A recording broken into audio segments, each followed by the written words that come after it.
Have you ever said yes when inside you're screaming, no? Maybe it was out of fear. Maybe it was out of guilt of letting somebody down. Or maybe the worry that, or maybe a worry that they might think less of you. Or perhaps worried that they'll think less of you. Instead of feeling good, of helping somebody else, you feel drained, overwhelmed, and maybe even resentful. If this sounds familiar, you're not alone. I'm going to show you 5 great ways that you can say no, setting your boundaries, and feel no guilt about protecting your energy and your peace of mind. Sometimes, do you feel like you are the go-to person for everyone else? Why is it that you feel guilty about saying no? What's so hard about that? When really you know that saying no is the best choice for you. Yet others always ask you because you know you're always going to say yes. You might even end up feeling resentful by not honoring your own time and your own energy.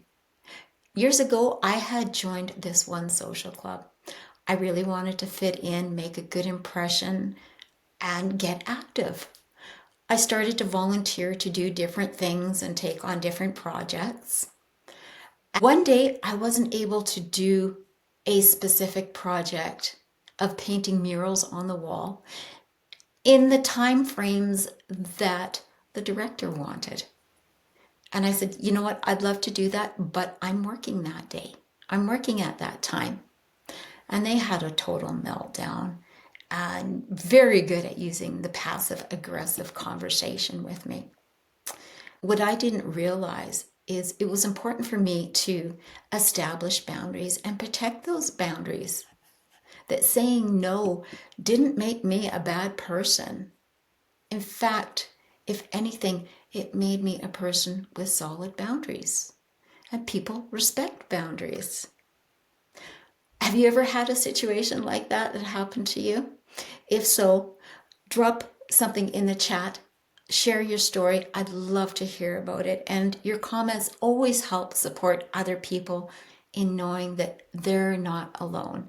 They don't have to feel guilty about saying no. And if you haven't already, please subscribe and click the like button. Remember to prioritize yourself. So why is it that we tend to say yes when really what you mean is no? And where does this come from? It comes from fear of disapproval or rejection.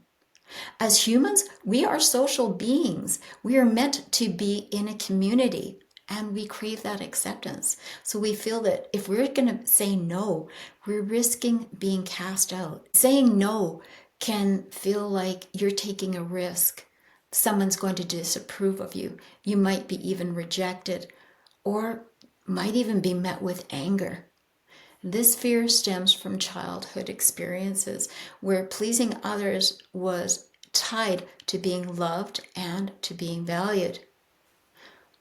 Perhaps you're avoiding conflict in some way. Many people associate saying no with confrontation.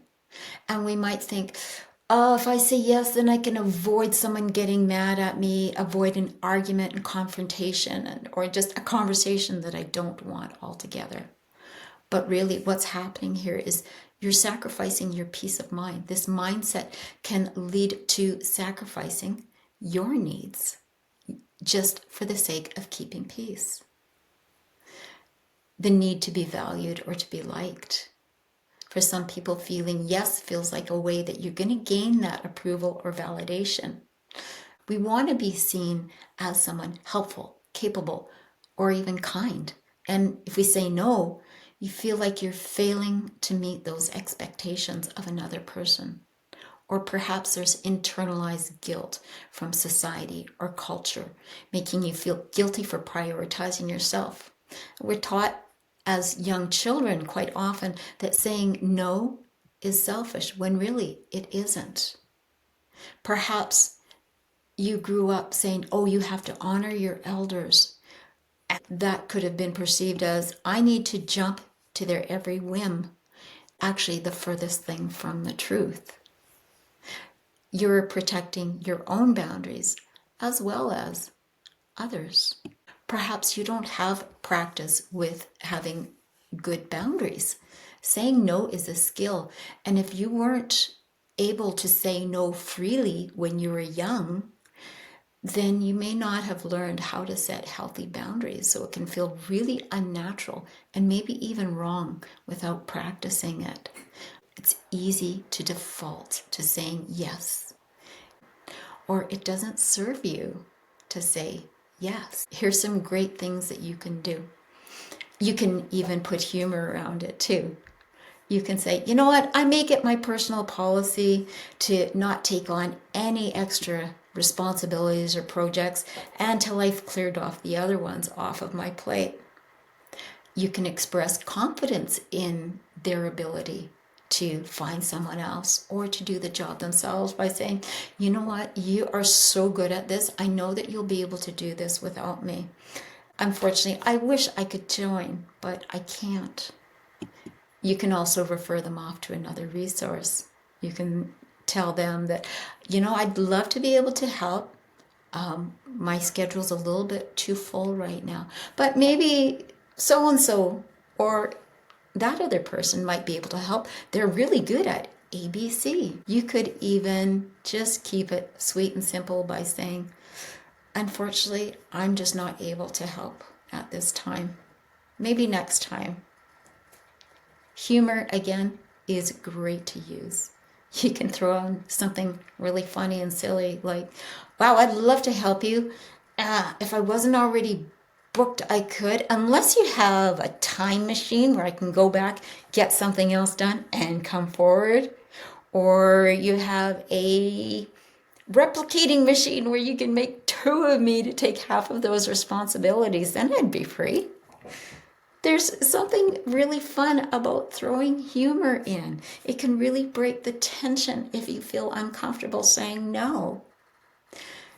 If this resonates with you, share your thoughts below. Share this with someone else that might be struggling with saying no. If you like this video and you'd like to see more, click on the next video that's coming up.